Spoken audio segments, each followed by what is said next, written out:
Okay, I suppose we can get started. So we're going to have a look next at the questions of Punnaka. Punnaka is the on page 16. This is the third set of questions, the third sutta, if you like, in this series of these Brahmin students speaking to the Buddha. And this fellow is called Punnaka. So, as I mentioned before, we have kind of tried to put these suttas in a sequence whereby they kind of are slightly graduated. So you start with the simpler ones, and the idea is to end up with the more profound ones. The problem is that they all have a lot of profundity to them. It's very hard to kind of make that sequence out of these suttas. And one of the things that you will see in the sutta that is coming up now is that it has some elements that are fairly straightforward, fairly simple to understand, but it's also very profound at the same time. And it may not be obvious to you that it is all that profound, because the way that it is expressed, I mean, you can, I suppose you get the idea that it is profound towards the end here, but it's not obvious exactly what is going on. And this particular sutta, it has two other suttas in the Anguttara Nikaya, the numerical discourses, where it discusses this last verse in detail and gives how we're supposed to understand it. It's two different ways of understanding this last sutta. And that's when you understand how profound it is, when someone else is discussing it and then kind of elucidating what actually is going on there. So you understand the profundity here. And it's kind of fascinating, isn't it, how the simple Dhamma teachings are kind of juxtaposed together with the really profound things. There's something very interesting about that, something kind of remarkable, because it says something about how the Dhamma works and what really is important in our practice. One of the kind of dangers, one of the things you may have noticed as Dhamma or meditation has become more popular in the Western world, kind of inherited, the Buddhist teachings from Asian societies and has kind of been taken up, is this very great emphasis on meditation practice. Meditation has become kind of the main thing, and very often it is stripped of all the context. No one really understands the preliminary aspects of the Noble Eightfold Path. No one wants to have much to do with right view. Right view is considered too problematic because it's considered too religious or whatever. Many people in the West who take on the Dhamma, they have precisely given up all of these religious trappings as they might think of them. They kind of, and they finally found some sort of secular idea of spirituality, and the last thing they want is to be told what to believe. So right view is kind of considered a bad thing because it's almost like kind of going back to the dogmatism of Christianity that maybe you have abandoned. But it doesn't, it's a misunderstanding of how the Dhamma works if you try to strip out meditation and leave everything else behind. You're really misunderstanding, you're getting things upside down, because I would argue that these other factors of the path are actually much more important than meditation. And they are more important for a number of reasons. And one of the reasons is because they are more foundational, they are more basic. Everything else, including meditation, rests on these other factors. And so if you get these other factors right, well then meditation is going to happen. But even if meditation doesn't happen, at the very least you get these other factors right. So you have done something with your path, you've done something with your practice that actually does have great results for you in your life. So we kind of turn things upside down. And one of the things to understand about meditation and about the profound results of the path, they are almost automatic. They are par for the course. If you sit down and you are mindful and you allow things to be, meditation just happens in a sense. It is not something that you really need to strive all that much about. In fact, the more you strive, the less likely the meditation is to work. So meditation is actually more like a consequence. It's a result of the first 6 factors of the Noble Eightfold Path. It is not something that you do or you produce, or it doesn't really stand on its own at all. And so what we should really focus on in the Dhamma is really the preliminary steps. That is where the work is. That is what is required for the later things to emerge. Yeah, so we cannot get things the wrong way around. And so we're focusing on these simple things. And when those simple things are really, really purified and they are taken to the highest level, then the results come. Then the consequences are going to be there for your taking. It's just going to happen by itself. And so focusing on the right thing is so important. And the right thing is the simple things that we should focus on. And one of the things that comes out of the suttas are things like generosity, things like kindness, virtue, right view. Yeah, these are the things that matter. How we use our mind in daily life, how we think about other people. Are we compassionate or are we judgmental? Do we think about people focusing and delighting in the good qualities, or are we seeing the negative qualities in other people? This is where it is all at. And if we can get that first part right, the rest is going to happen by itself. And so, and that kind of is good in a sense. Yeah, in one sense it's good because in many ways we know that we can do something about this. Whereas meditation, sometimes it feels it's just, we may not feel like we're getting anywhere sometimes. I'm sure some of you had that feeling occasionally, or maybe often, or maybe all the time, I don't know. Because this is the way it is, if those first factors are not purified. And so we need to put much more emphasis into these first ones. And if you can take those a long, long way, really get into this idea of what it means to be kind in a profound way, being virtuous in a profound way. If you can really do that fully, with the way you think especially, then everything is going to come together as a consequence. And this to me is one of the main messages of a sutta like Punaka. It goes from the very simple to the very profound in like one verse. Yeah, it's like first verse, don't sacrifice. Last verse, become enlightened. It's like one thing after the other like that, and it's very. It's like wow, this is going very fast. But that's kind of the point. It can be very fast.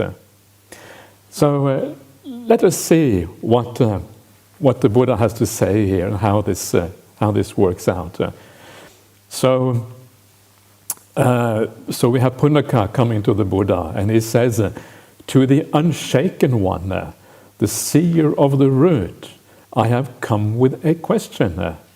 Why do sages and men, aristocrats and Brahmins here in the world, perform lots of sacrifices to the deities? I ask you, Blessed One, please tell me this. Whatever sages and men, replied the Buddha, aristocrats and Brahmins here in the world perform lots of sacrifices to the deities. They do so, Punaka, bound to old age, yearning for existence here. These sages and men, said Venerable Punaka, aristocrats and Brahmins here in the world who perform lots of sacrifices to the deities, being heedful in the ways of sacrifice, have they crossed over rebirth and old age? I ask you, Blessed One, please tell me this. Yearning, praising, praying, and worshipping, replied the Buddha. They pray for pleasure derived from gain, devoted to sacrifice, obsessed with rebirth.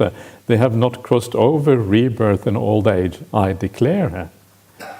If those devoted to sacrifice, said Venerable Punaka, by sacrificing have not crossed over rebirth and old age, then who in the world of deities and humans have crossed over rebirth and old age, dear sir? I ask you, Blessed One, please tell me this. Having investigated everything in the world, replied the Buddha, there is nothing in the world that disturbs them. Peaceful, unclouded, untroubled, desireless. They have crossed over rebirth and old age, I declare. So you go straight from sacrifice, straight to full enlightenment. So let's look at this in a bit more detail. So it starts off with this idea of the unshaken one. Yeah, this is like here used as an epithet or the name of the Buddha. He's the unshaken one. He is the seer of the root. And unshaken, this is anenja in Pali language. It's this beautiful word that means someone. It starts off like when you come into the very deep jhana state, especially the fourth jhana, it is said to be anenja. Imperturbable is the usual translation. Imperturbable is a kind of very fancy word that basically means not shaken. Yeah, you are kind of solid. You are not. You don't tremble, anything like that. Yeah, you can deal with things, and especially what you can deal with are the profound insights on the path, because they are really hard to deal with. You need a very solid mind to be able to deal with those things. And the Buddha is the unshaken one. Yeah, he, just like any arahant in the world, they are not afraid of anything. Yeah, because they're not even afraid of dying. So there's nothing else to be afraid of, and so that's why they are unshaken. And that's why someone who is an arahant, they are independent in the world. They can do their own thing. They don't need to rely on anyone else. All rest of humanity, we live in a network. We live in a network of relationships, and for that we are not really independent. Yeah, we rely to some extent on what other people think of us and how they deal with us. The only exception, really, at the end of the day, is the arahant, unshakable. Isn't that great? It means that you can live with full integrity. It means you don't have to be too concerned what other people think about you. You will still be kind, of course. You still live in the right way, but you don't need to be concerned about other people's judgment. That's kind of their problem, because you know that you are living well. You know that you are doing the right thing. You know that you are moral, because you are fully purified in that way. And that is what makes the arahants and all aryas independent in this particular way, with a kind of endless resilience in the world. If you want to be really resilient, become an arahant. People often ask this question, how to be resilient? Become the arahant. Okay, that's not usually the answer people want, but anyway, so there you are. That's kind of the best way. The seer of the root, yeah, so the root here, mula, and the root here, of course, means the root of the problems in the world. Yeah, at least the idea of avidya, of being deluded, of being ignorant, of not seeing things according to reality. This is the root of the problem. Dependent origination starts with avidya paccaya sankhara.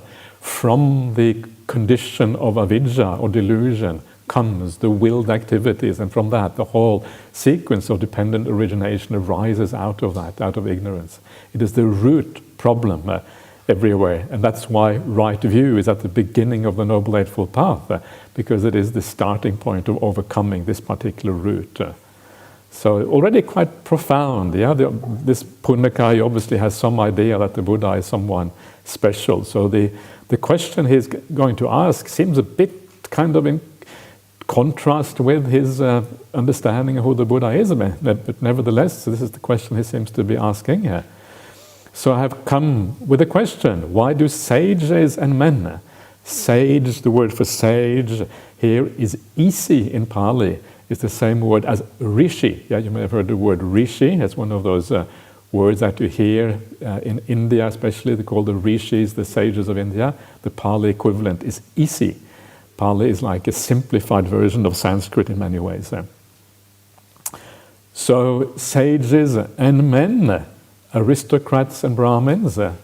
Aristocrats are the Khatriyas or Kshatriyas, one of the four Varnas. Varnas are like the castes of ancient India. The Brahmins being another caste. These are the high castes. And it is these high castes who perform sacrifices because they had the means to do so. So why do all of these people perform lots of sacrifices to the deities? Yeah, I ask you, please tell me here, why do they do this? And of course, here's a Brahmin. And one of the things that they did was sacrifices. And you see this in the Suttas in many places. In fact, their teacher, Bhavari, who we talked about before, one of the things he did was perform a large sacrifice before retiring to his secluded forest kuti or whatever it was. So they were really into sacrifice. And these sacrifices, if you look at the Vedas, there's a large number of different kinds of sacrifice that they did. Some of them were incredibly complex sacrifices. This is information I have mostly from Bhante Sujato, but he tells the story of what is called the horse sacrifice.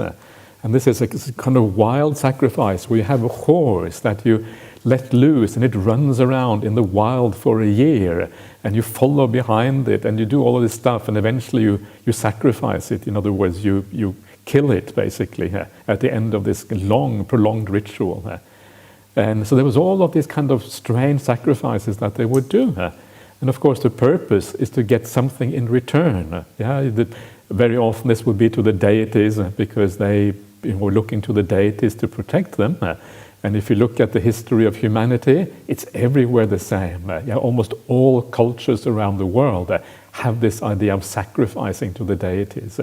I don't think there is any culture which doesn't have that. Maybe there is, but I don't know about it.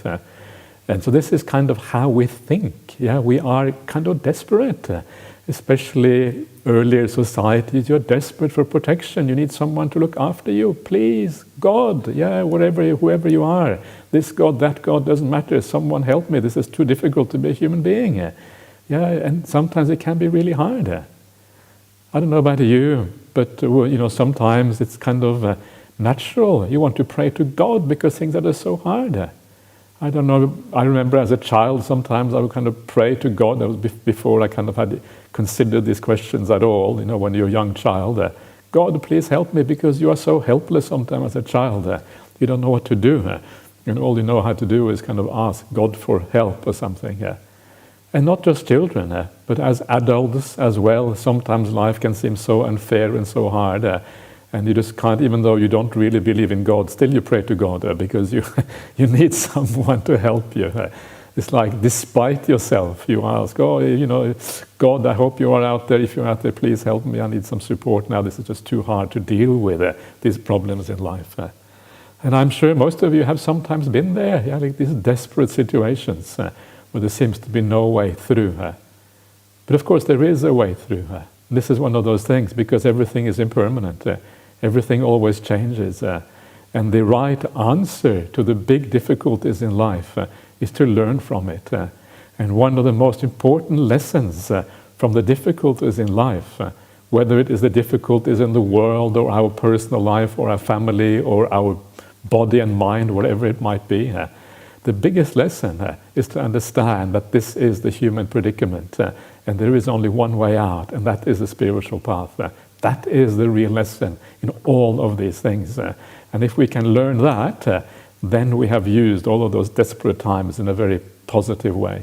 The answer is not to sacrifice. The answer is not to take lots of animals and bind them to stakes and then sacrifice, like they sometimes did in ancient India. Sometimes they do that in the present day in Hindu societies.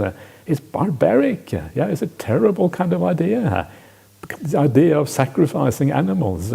Animals have feelings like human beings. What you're doing is causing enormous amounts of suffering, creating heaps of bad karma for yourself. Instead of satisfying the deities, hoping to go to a good destination, this is the pathway to a bad destination. You're doing the exact opposite to what you should be doing. And so we can see how blind sometimes we are as humanity. We want to be happy, and we do the exact opposite of what we should be doing to achieve that happiness. This is so common in the human realm.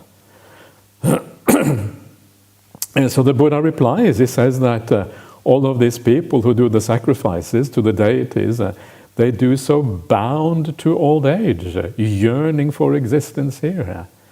That very sacrifice binds you to old age. And the mind that does these sacrifices is a mind that is already bound to old age, because you're doing it with craving, with yearning for existence. That very yearning means that you are bound to old age. Old age is a shorthand for death, is a shorthand for samsara, for the round of rebirth, going round and round and round. The idea of re-old age, that is really the problem. Old age itself, okay, it is inevitable. Death is inevitable. What is not inevitable is re-old age, re-death. We talk about rebirth, but we should really bring in the re in many more places, because it is the re that is the problem. Re-illness, re-sorrow, re-lamentation, re-dukkha. That's the issue, really.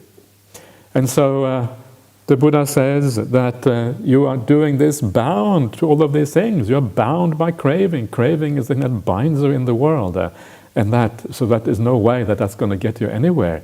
In fact, often it gets you in the wrong direction, because the craving makes you do things that are completely counterproductive and destructive. So, is there any kind of sacrifice that we should be doing in the Dhamma? Or is sacrifice always wrong? Or could there be some sacrifices that actually are okay? There's one of those famous verses in the, I think, Devata Samyutta, where someone asked the Buddha, is there something that we can kill? Is there anything in the Dhamma that can be killed? And they seem to think that we cannot allow to kill anything as Buddhists. And the Buddha says, there is one thing you can kill. So it's kind of nice. So I don't know if you enjoy killing or not. Hopefully you don't. It depends on what we want to kill, right? There's one thing I allow you to kill. What is that? Anger.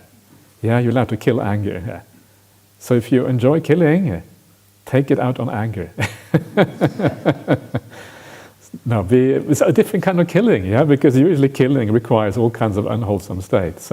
But the killing of anger requires wholesome states. There's a different way of thinking. So the Buddha always has this kind of response to the way people think. And sacrifice is the same thing.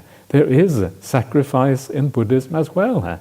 And the Buddha sacrifice is generosity. That's Buddhist sacrifice. We sacrifice things in a very kind of different kind of way, by giving, by being supportive, by providing services, by doing something positive in the world. That's the Buddhist sacrifice. If you look at the very kind of the standard way, what is called the graduated discourse or the graduated teaching, not the gradual training, but the graduated teaching, is the one. No, sorry. Yes, it's there as well, actually. It starts with generosity, but also what is considered the ordinary right view. Ordinary right view, it says there is what is given, there is what is offered, there is what is sacrificed. There you find the word sacrifice in connection with the idea of giving. You are sacrificing something which is yours for a higher kind of good.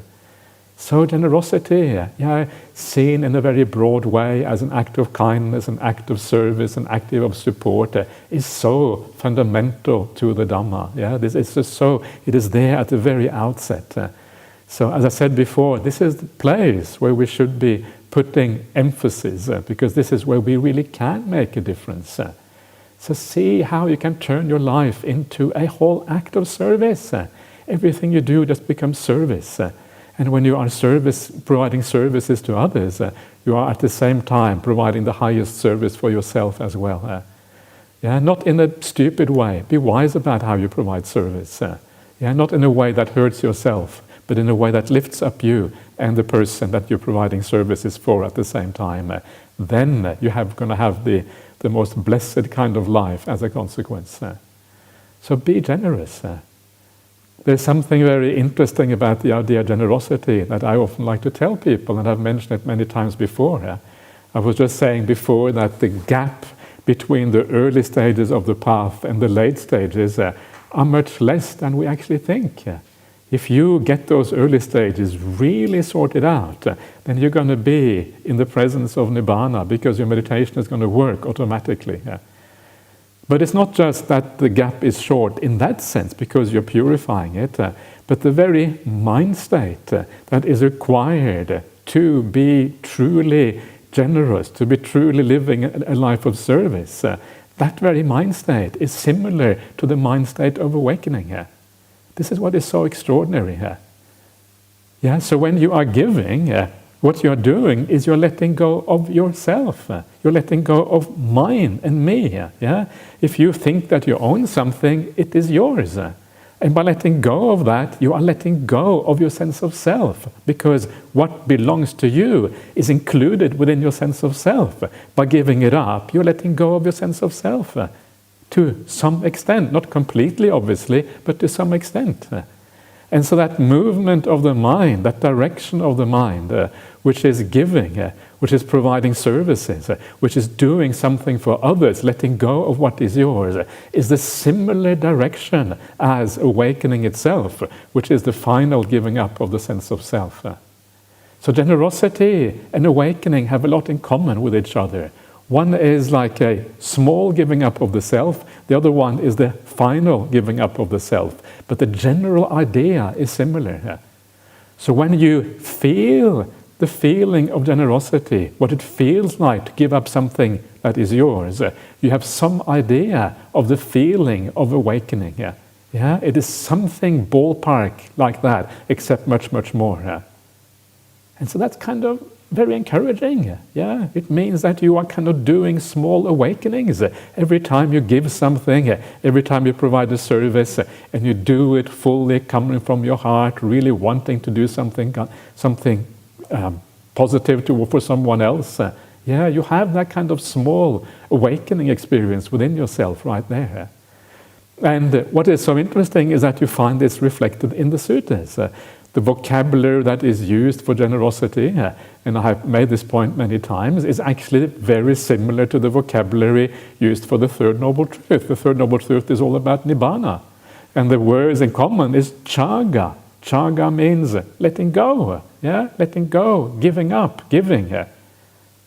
This is what it is all about. Enlightenment is about that. Giving is about that. Giving up, letting go. Chaga, mutti. Mutti means freeing, liberation. You're freeing by giving things away. Yeah, you're letting it go, freeing it up. Same way as liberation. Patinisagga. Patinisagga is also part of the Third Noble Truth. Vosagga is the part of the idea of giving. Yeah, it's Vosagga and Patinisagga are closely related words. They may not sound like it, but they're very closely related to each other. So even the vocabulary of giving is very similar to the vocabulary of enlightenment on the Buddhist path. So it's very interesting. So be generous in your life. Be providers of service. Be kind. Be virtuous. All of these things will lead you onto the path in a very powerful way. And there are actually a remarkable number of suttas about generosities in the four Nikayas. You'd be surprised how many suttas there are about this. And some of them are very simple, and some of them are also very beautiful. And the way they talk about it, one of the ways that they talk about it, this is in the, I can't remember now exactly where it is. It's probably in the Devata Samyutta somewhere, or Devaputta Samyutta. And it talks about when a house is burning down, forest fires is something we can relate to here in Australia. When a house burns down, this verse goes, it is the pot that is taken out of the house that is useful. The pot that remains in the house probably melts and kind of disappears and gets burnt up because of the forest fire. It is the pot that you take out that can be used for cooking again in the future. In the same way, says the Buddha, it is the wealth that you take out before your house burns down. Your house burning down is a metaphor or a simile for dying. The wealth that is taken out and used prior to your death, that is the one that is useful. What happens after you're dead, what's got nothing to do with it, goes off to your heirs and goes off to your family or whatever, but is no longer useful for you. So you want to use that wealth that you have prior to dying, giving with a warm hand, not with a cold hand. The cold hand is not really giving at all. It is giving with a warm hand that matters while you're still alive. That is so important. And it is surprising how easy this is to misunderstand. A few years ago, when I was in overseas, I was in Hong Kong at the time, there was this lady who said to me, she was a very well-off lady, and she said, I have made this deal that after I'm dead, I'm going to give everything away after I'm dead. I said, no, that's the wrong way of thinking. Give now. Now is the time to give. Yeah, she was obviously quite capable of giving because she was really well off. And now is the time. Now is when you will really enjoy it. After you're dead, you won't be able to enjoy it in the same way. Now is the time to give. Don't have to give a lot. Don't have to reduce yourself to poverty or anything like that. That's not the point. Give small things, do little things. But please be generous. Now is the right time. And I think she got the point. So I was glad to hear that. So it's so many misunderstandings around these things. Don't have to give a lot, but give often. Give all the time. Make it a habit. Make it part of your personality. Be a giving person. Yeah, it's such a beautiful thing to be a giving person. I admire so many people in the Buddhist community because there are so many generous people in this Buddhist community. When you look around, you look at the people on this retreat, and I know many of you quite well. It's such beautiful people who spend their life in service and kindness. What a wonderful thing that is. One of the most generous people I know is Ajahn Brahmali himself. Super generous, always wanting to give, always wanting to share. And in a sense, we should measure people's spiritual maturity by how generous they are. How much they give. If you see someone being very generous, you know that they have a certain spiritual maturity to them, because that is how you measure it. You don't measure it by seeing how many retreats they go on. You don't measure it by how well they know the suttas. Oops.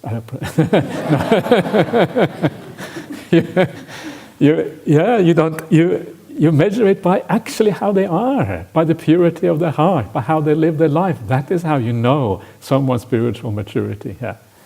And so, so make this a very important part of your life. There are so many nice little... So one of the suttas I kind of always talk about when I talk about generosity is the sutta where King Pasenadi of Kosala, one of the great kings at that time, a king who was a very devout follower of the Buddha, and he goes to the Buddha and he asks the Buddha a very kind of really good question. He asks, where should a gift be given? Yeah, that's a very interesting question, isn't it? If you ask most Buddhists around the world, they will say, oh yeah, you should give to the arahants. Yeah, that's where a gift should be given. Or maybe if they're smart, they will say you should give to the Sangha or something like that. Depending on how educated you are in Buddhism. And but the Buddha doesn't say that. And this is what is so interesting. He doesn't say give to the Sangha, give to the arahants. And the first thing the Buddha says, he says there's two questions, he says. One question is, where should a gift be given? And another question is, where is the most merit? These are two different questions. And this is a very important point, because our assumption is that we should give where there is most merit, right? That's kind of the assumption. But the Buddha says, no, that is not actually necessarily correct. Obviously, it is nice if there is a bit of merit. That kind of helps. It helps because that helps your spiritual practice and everything else. But he says these are two different things. And one of the dangers of getting too obsessed about merit and about the return is that it becomes kind of spiritual materialism. It becomes, how can I get something out of this? It becomes selfish. And because it becomes a bit selfish, you're actually reducing the good karma by being selfish. Purity of action comes when you are not selfish, when you're not angry, when you're not deluded. These are the roots of good and bad karma. So if you are greedy when you give, it is still good to give. It is always good to give regardless. But if you have a lot of greed, you are reducing the purity of the action. So I think this is why the Buddha says this. Don't be so concerned about where there is good merit. Instead, the Buddha says, you should give where you feel inspired, where your heart has confidence, where the mind is pasidati. Pasidati is this idea of being... the mind is calm, the mind is placid, the mind is confident, the mind is inspired by something. That is the right place to give. So if you ever feel, I want to give to this particular cause, whatever it might be, Maybe you read about something in the newspaper or you see something on TV and you want to give. Give, yeah. If you go into the city and you see someone who is sleeping rough or whatever it is, and you feel a sense of compassion for this person, give. Don't allow your rational mind to get in the way and say, no, they're going to misuse that gift I give. The rational mind is a stupid mind sometimes, yeah? Forget about that blooming rational mind. The rational mind is often based on all kind of crazy assumptions that actually are completely wrong in the first place. Don't allow the rational mind to get in the way. If you feel like giving, give. Yeah, it is a beautiful thing to be able to give. Give when you see the chance. It doesn't have to be a lot. You shouldn't give so much that you ruin yourself. You shouldn't give so much that there is no inheritance for your children. Of course you should leave an inheritance for your children. But you should give in a way that is intelligent and wise and building up your spiritual qualities in that way. That is the Buddhist way of sacrifice. That is the right way of thinking about sacrifice according to the Dhamma. So please think of it in this way. Yeah, and then you're going to be on the right track. Make generosity a very important part of your life. Generosity should be an ornament for your mind. It should be a requisite in your spiritual path. A requisite, something that boosts the spiritual path, something that enhances the spiritual practice, something that ultimately makes meditation possible. Okay, so that is just a little bit about generosity and how important it is.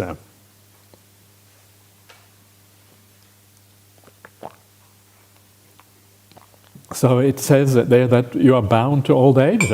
So just a very brief mentioning about being bound, that really it is inevitable that we are bound to certain things, because that's again part of the human psychology.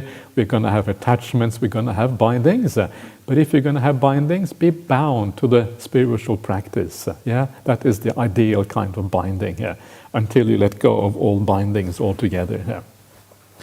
Anyway, let's move on. So Punaka says, these sages and men, aristocrats and Brahmins here in the world who perform lots of sacrifices to the deities, being heedful in the ways of sacrifice, have they crossed over rebirth and old age? I ask you, Blessed One, tell me this. So, he's kind of going on about sacrifice a little bit. Seems to be a little bit slow in getting what's going on. Anyway. Being naughty. So being heedful in the ways of sacrifice. Heedful is appamada. So you are careful, you are circumspect, you do the sacrifice in the right way. For the Brahmins, that would normally mean following the ritual according to a prescribed way of doing it, and all of these kind of things. Maybe here he has a higher idea in mind. Maybe he has an idea of being heedful in the sense of being kind, possibly, because these were quite advanced, these particular Brahmins. So he may have had a different way of thinking about it, that you do something that is positive rather than kind of slaughtering animals or whatever. So the Buddha replies, yearning, praising, praying and worshipping. They pray for pleasure derived from gain, devoted to sacrifice, obsessed with rebirth. They have not crossed over rebirth and old age, I declare. So all of this yearning, praising, praying and worshipping, all of this, I think, is just the idea of craving, of desires. A lot of the things that we do on traditional kind of spirituality, worshipping things and praising and all of this and sacrificing, it is very often part of craving. It's a craving in a broader kind of context, asking for help, asking for support, worshipping the gods, that the gods will look after you. It's a kind of broader idea of craving. And so all of that is really based on this idea that you want happiness in the future. And usually it is worldly happiness. And this is why they talk about you pray for pleasure derived from gain. Yeah, you want to have as much gain as possible. You want to build up your bank account. You want to have a large house, and you want to have a nice car, and you want to have possessions, and this is kind of gain. Yeah, labha in the Pali language. Labha. Yeah. So. Yeah, so with that, so because we think we get more pleasure if we have a lot of nice things, so that kind of is why the world is so obsessed with material things, especially in the modern world when so many material things are available. Then of course we get even more obsessed with these things, but we don't understand the limitations of this kind of happiness. It is pleasurable only to a very small extent, compared to the pleasure you can gain through the spiritual path. That is where the real pleasure is to be had. The reason why people are on the spiritual path, the right way, the right reason for it, is because we are actually seekers of happiness, of profound happiness, or happiness of a different kind, or happiness that is sustainable, of happiness that is not reversed by the vicissitude and problems of the world, but something that you can access for yourself whenever it is required for you. This is the difference. So we are still seekers of pleasure, but of a higher kind of pleasure. That is the point of the spiritual path. And so we turn to a different direction. And instead of being obsessed with rebirth, because that is the same kind of thing really, being reborn in a nice place, getting more pleasures wherever we go, then of course you're not going to be able to cross over rebirth and death or old age, because actually that is precisely what you are obsessed with. So now the poor old Punaka is probably starting to despair, and he now is trying to really figure out what is really going on. So if those devoted to sacrifice by sacrificing have not crossed over rebirth and old age, then who in the world of deities and humans have crossed over rebirth and old age, dear sir? I ask you, Blessed One, tell me this. And the Buddha replies, now it suddenly becomes very profound. Having investigated everything in the world, replied the Buddha, there is nothing in the world that disturbs them. Peaceful, unclouded, untroubled, desireless, they have crossed over rebirth and old age, I declare. So, having investigated everything in the world, Sankhaya lokasming paroparani. Paroparani is this word which means high and low, up and down. It means like everywhere.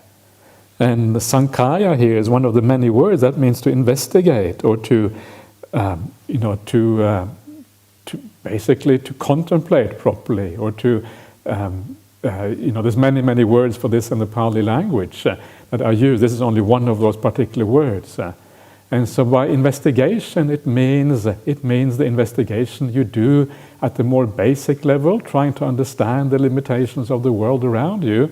And ultimately, it means the insight that you get at the very end of the path. And here, this is what it is referring to, the full insight of the investigation everywhere. And of course, the final place where we investigate is within our own mind through meditation practice. This is kind of the final investigation, when you become peaceful, because that is the kind of final holdout of ignorance, is usually within the depth of your own mind. And so once you have investigated everything like that, using deep samadhi as a tool to help you to do that investigation, to narrow down the search, because there's only so much left of the world when the samadhi becomes powerful, you see everything. And when you see everything, then you let go of everything, because you know there's nothing to hold on to. If everything is dukkha, if everything is a problem, you're not going to hold on to anything. It's like having a coal in your hand. And if you pick up a piece of coal by accident, you're going to burn very quickly, so you let go. If you see that the world is like a piece of coal, hot coal, you let go of the world. It's not you who let go. It happens automatically. All you have to do is see the problem. Once you see the problem, letting go happens. And because letting go happens, there is nothing in the world that disturbs you. How can those things that you have let go of disturb you? They can't, because you're no longer attached to them. You no longer care for them. You know that they are dukkha. You have no desire for them. And because you have no desire, it doesn't matter for you what happens in that world. If it goes well, it's good. If it goes bad, okay, whatever. That's the nature of the world. If the body goes wrong, okay, well, that's the body just going wrong. Can't do anything about it. If you're going to die, well, you're going to die. You understand the nature of things. You're not holding on to anything. And so nothing is able to disturb you. And that is why the Buddha, as it says at the beginning, he is unshaken. Nothing in the world can disturb the Buddha. And so you are peaceful. You are unclouded.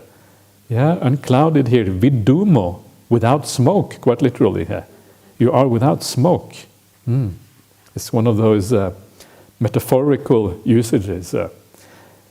Untroubled, anigo, niraso, desireless, without desire. Beautiful little words that kind of give you a sense of what it means to be fully enlightened.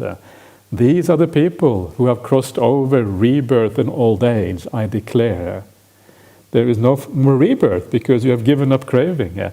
You've given up the source, the condition, the cause of rebirth. And because the cause has been given up, rebirth itself has also been ended. And when rebirth has been ended, there is no more old age. You can see here that you have crossed over old age. It means re-old age. It doesn't mean old age in this life, because you're going to have to deal with that, regardless of, that's just the way it is. But it's the future old age that you've given up. And this gives an idea what is meant in the suttas when they talk about giving up birth, giving up illness, giving up old age, giving up death. It's about that cycle moving on into the future. That is what really it is concerned with. So, profound. Going from sacrifice to the most profound aspect. And to really understand how profound this is, I'm going to read out a couple of more suttas just at the very end here. And these are suttas that refer to this verse. We mentioned this at the very beginning, that there are suttas in the Pali Canon that refer to the Parayanavagga. And there's two places in the suttas that refer to Punnaka's questions, right? And they refer precisely to this very last verse we have been looking at. And so now you're going to get the full meaning of this verse. So I hope you are ready, because this is going to be quite profound. So if you don't understand a word of it, that's okay. And if you do, okay, good. So let's see what it has. So this sutta is from the numerical discourses, the threes, number 32, with Ananda is the name of this particular sutta. And it goes as follows. Then Venerable Ananda went up to the Buddha, bowed, sat down to one side, and said to the Buddha, "Could it be, sir, that a mendicant might gain a state of samadhi?" Samadhi is the stillness, the deep meditations, such that there is no ego, there is no possessiveness, there is no underlying tendency to conceit for this conscious body, and no ego, possessiveness, and no underlying tendency to conceit for all external stimuli, and that they live, having attained the freedom of the heart, the freedom by wisdom, where ego, possessiveness, and underlying tendency to conceit are no more. What do you reckon? Sounds good, doesn't it? It sounds kind of a bit cool, and maybe a bit hard to know exactly what is meant, but you kind of get the rough idea. Yes, but overcoming the sense of self is obviously what is going on here. And so what does the Buddha reply? He says, it could be, Ananda, that the mendicant, in other words, a monk or a nun, gains a state of samadhi such that they have no ego, they have no possessiveness, they have no underlying tendency to conceit for this conscious body, and no ego, no possessiveness, and no underlying tendency to conceit for all external stimuli, and that they live having attained the freedom of the heart, the freedom by wisdom, where ego, possessiveness, and underlying tendency to conceit are no more. But how could this be, sir? Says Ananda. And this is then the answer. Yeah? Ananda is when a mendicant thinks, this is peaceful, this is sublime. That is the stilling of all activities, the letting go of all attachments, the ending of craving, fading away, cessation, extinguishment. I don't know if you remember, but this is what Venerable Karunika was talking about. I think on the very first day, she really plunged us into the deepest aspects from the very beginning, and now we're kind of coming back to it again. Yeah, this beautiful line which talks about Nibbana. Extinguishment here is Nibbana. Yeah, so this is what this is about. When you see Nibbana, when you meditate with Nibbana as a kind of object of meditation, this is kind of what this is about, yeah? Understanding Nibbana and then using that as an object of the meditation. It doesn't mean that your mind is completely empty, it just means that this idea of ending is the object of meditation. You understand that the ending of all things, that is what Nibbana is, and you use that as an object to meditate on. Then, in relation to that, there is no ego. Because this is precisely the liberation from the ego that these kind of things are. Yeah? The stilling of all activities. Everything becomes peaceful. You're no longer creating in the kamma. The letting go of all attachments. You're not holding on to anything in the world. You're not possessing anything. You're not possessing your own body. You're not even possessing your own mind. Yeah, the mind is just something that you understand, goes along according to cause and conditions. And if you practice samadhi, it gives you bliss. And if you hang out with other people, it creates dukkha. No, that's kind of what the arahants are like, right? They don't really want to hang out with other people, and so they kind of, okay, when other people come, they use talk that dismisses them as quickly as possible, yeah? They use dismissive talk to kind of get rid of, especially if they come out of deep samadhi. They're not rude, but they kind of think of ways that, you know, that how can these people depart as quickly as possible? So, yeah, so letting go of all attachments to everything, the ending of craving, the fading away of things, viraga, everything fading away. The more things fade away, the better. Fading away, where does it end? It ends in cessation, the next one, and then extinguishment, which is, all of these things are really synonyms for each other. Nibbana should always be translated as extinguishment, because if it is not translated, people would read all kind of weird ideas into the idea of Nibbana. It is something. No, it is not something. It is the ending of things. That's what Nibbana is, and that's all it means. It means the extinguishment of something, not the start of something else. So this is this beautiful sutta. And just very briefly, the way that this is phrased, let's just see the last part here. That is how Ananda, a mendicant, might gain a state of samadhi such that there is no ego, possessiveness, or underlying tendency to conceit for this conscious body, and no ego, possessiveness, and underlying tendency to conceit for all external stimuli. That they'd live having attained the freedom of the heart and freedom of wisdom, where ego, possessiveness, and underlying tendencies to conceit are no more. Yeah, just very briefly, ego.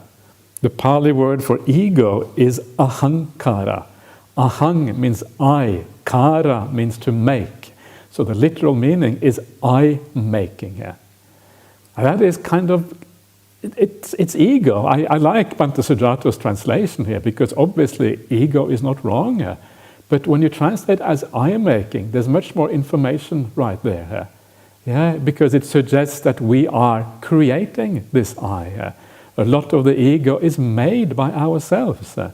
And if you look at the activities of your mind, you will see how very often we create that sense of ego by having certain memories, by thinking about ourselves in certain ways, by taking pride in our attainments, by feeling bad about ourselves when we do something stupid. That's the negative ego, like the inferiority conceit. Ooh, I'm bad, I'm no good, whatever. Yeah, we all have these times when we feel a bit bad about ourselves. We have times when we feel good about ourselves. The ego is this fluctuating thing that is always kind of really volatile and really, it's like a baby that's kind of completely out of control. That's kind of the ego. And but we make this, and you start to understand that in meditation practice, because as you calm down, so much of that ego is also calmed down. You're kind of collecting, the ego gets collected in a very narrow area after a while. After a while, the ego is just this blissful feeling you're having or something like that. But a lot of the creation of the ego kind of falls away here. The I-making is gradually calming down. The highest kind of I-making is when you go into a very deep state of meditation and you come out afterwards and you say, that was the real me in meditation. That's the kind of highest kind of I-making. But that too has to be left behind. No relation, no sense of I in regard to anything, even the highest insights, even the highest kind of meditations. So ego I-making, don't make an I out of things. Just flow through the world. Don't relate it to you. It's kind of irrelevant. You just be this kind of being who doesn't leave any traces in the world. The ego is often about I am here, I exist. Ajahn Brahmali says very beautifully that very often when we open our mouths, the reason why we speak is because the ego needs to express itself. So much of the speaking comes from the sense of I. We need to speak. We are compelled to speak. Any desire, any anger we have when we feel compelled to act is driven really by the ego ultimately. So ahankara, I-making. And possessiveness, mamangakara, mine-making, quite literally, making it me.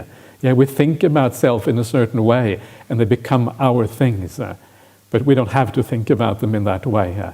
And the underlying tendency to conceit is this underlying thing that even if you go into a deep state of samadhi and there is no sense of I there, when you come out afterwards, you will take that state to be you. This is the underlying tendency which only disappears when you have these profound insights into the nature of reality. And sometimes it is interesting. Usually these things are in relation to this conscious body. This is this conscious body, this kind of, what you have with the mind in it. That's why it's conscious, obviously. Or it can be in regard to external things, which is kind of interesting. How can you have an ego with regard to external things? And there's actually many ways that can be the case, but because we are here dealing with the Brahmins, and because the Buddha was largely arguing against the Brahmanical worldview, we can take this to mean like the Brahma as a god, as the universe outside of us.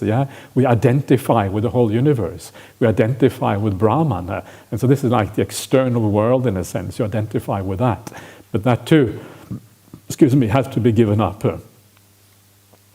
So that is what is going on there. So it is really, really profound, but it's not, it is understandable. There was one more sutta that I thought of maybe I was going to talk about. You can have a look at it yourself if you wish. It is not that super interesting. If you want to talk about it, we can. This is Anguttara Nikaya 441. Which is also an answer or an explanation of this last verse of Punaka. And it gives 4 different kinds of samadhi that you are supposed to develop. And one of those is the samadhi that is blissful right in the present life. And the other one is the samadhi that leads to jnana-dassana, knowledge and vision. There's a samadhi that leads to mindfulness and clear awareness. And there's a samadhi that leads to the destruction of the defilements, 4 kinds of samadhi. So if you want to check it out, you can. It is not that super interesting because the one samadhi that is really interesting there is the 4 jhanas. The other ones are kind of additional samadhis that are kind of nice to have as reference, but not really super important on the path. So that is the verses to Punaka. So please, the main takeaway from this sutta is to remember that the foundation of the path is the most important thing. Meditation, coming to Jhana Grove here, really only works when you get those foundations into place. So work on those foundations to the best of your ability, and I can guarantee you, every time you come here, every year, every 2 years, whenever it is, your meditation is going to improve as a consequence. Okay.